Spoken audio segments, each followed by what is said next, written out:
So hello everyone, আজকে আমি নিয়ে চলেছি একটা ছোট্ট মিনি ব্লগ।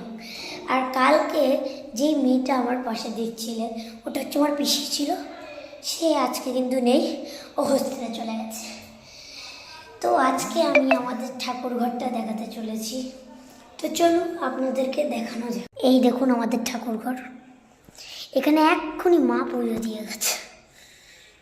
এখানে আমাদের ভোলে বাবাকে স্নান করানো হয়েছে। তার উপরে আজকে আবার শিবরাত্রি।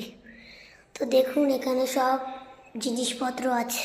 তো এমনভাবে আমাকে সাপোর্ট করবেন, like, subscribe, share and comment আমাকে করবেন প্লিজ। আপনাদেরকে অনুরোধ করছি। বা আপনারা যদি এই ঠাকুরঘরটা দেখে আপনাদের ভালো লাগলো তাহলে like and comment. Okay, bye bye. কিন্তু একটা কথা বলার আছে, সেটা হচ্ছে আমাদের ঠাকুর ঘরের মধ্যে এই ভোলে বাবাকে ভালো লাগছে।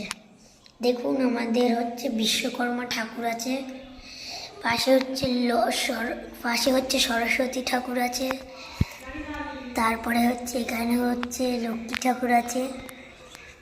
দেখুন কত ভালো ভালো জিনিস আছে আমাদের। তো বাই বাই।